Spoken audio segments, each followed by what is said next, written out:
warahmatullahi wabarakatuh. Shalom dan salam sejahtera. Om Swastiastu, Namo Buddhaya, dan salam kebajikan. Selamat pagi Pak Agus dan teman-teman semuanya.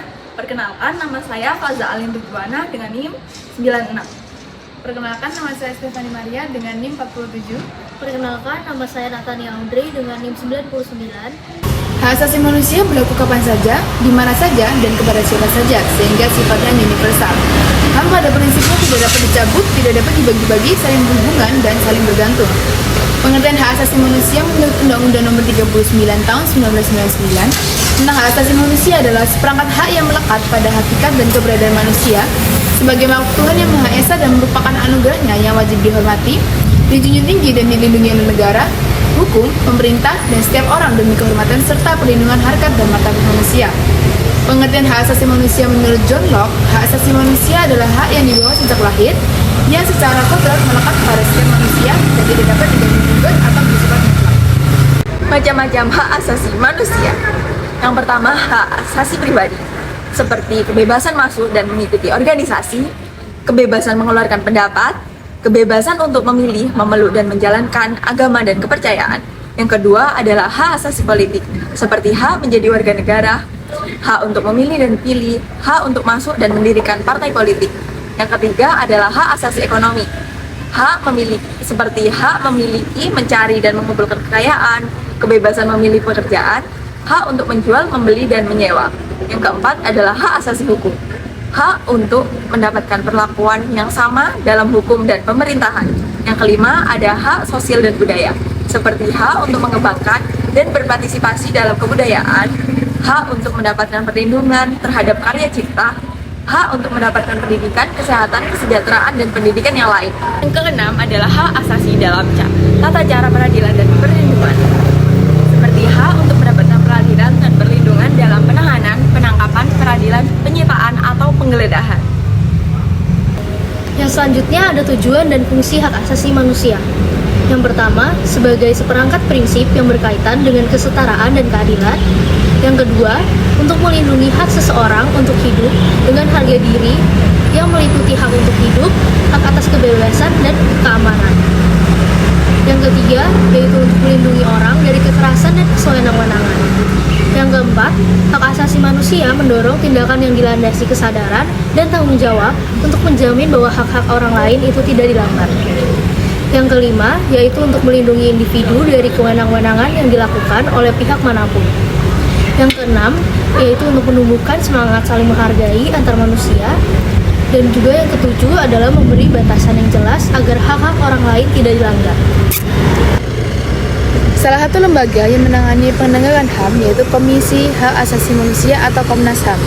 Adapun fungsi Komnas HAM yaitu sebagai berikut. Yang pertama adalah perumusan, penetapan, dan pelaksanaan kebijakan di bidang hukum dan hak asasi manusia. Kemudian kedua adalah pengawasan di lingkungan Kementerian Hukum dan Hak Asasi Manusia. Yang ketiga adalah pengelolaan barang milik atau kekayaan negara yang menjadi tanggung jawab HAM. Kemudian yang keempat adalah pelaksanaan bimbingan teknis dan supervise atas pelaksanaan urusan Kementerian Hukum dan Hak Asasi Manusia di daerah.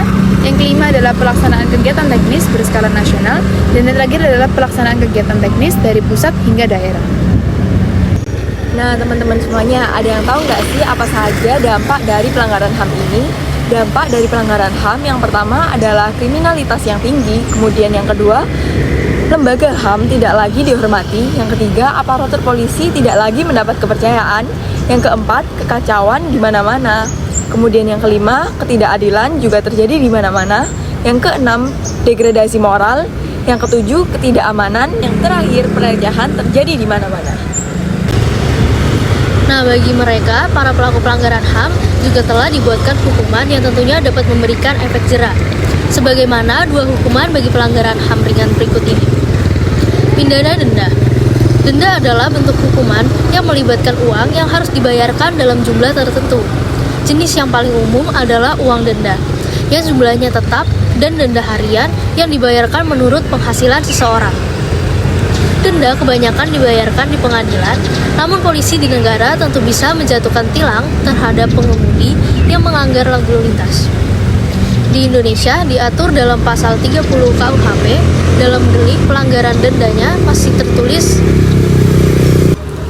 Pemerintah Republik Indonesia lewat Undang-Undang Nomor 16 Tahun 1960 menaikkannya menjadi kelipatan 10 kali dari nilai denda yang tercantum dalam pasal-pasal tersebut sebagaimana hukuman yang masih rendah bagi koruptor.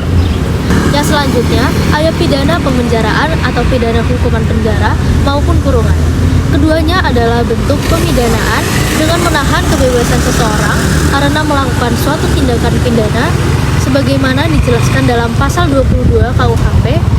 Kurungan dikenakan kepada orang yang melakukan tindak pidana pelanggaran atau sebagai pengganti pidana denda yang tidak bisa dibayarkan. Nah, hukum pidana sendiri adalah keseluruhan dari peraturan-peraturan yang menentukan perbuatan apa yang dilarang dan termasuk di dalam tindak pidana, serta menentukan hukuman apa yang dapat dijatuhkan terhadap yang melakukannya. Jadi, alasan kenapa harus ada HAM adalah karena hak asasi manusia dapat digunakan sebagai perlindungan diri sehingga terciptanya kehidupan yang aman dan kesejahteraan dalam kehidupan bermasyarakat. Terima kasih. Sekian dari kelompok kami, mohon maaf apabila ada kesalahan. Wassalamualaikum warahmatullahi wabarakatuh.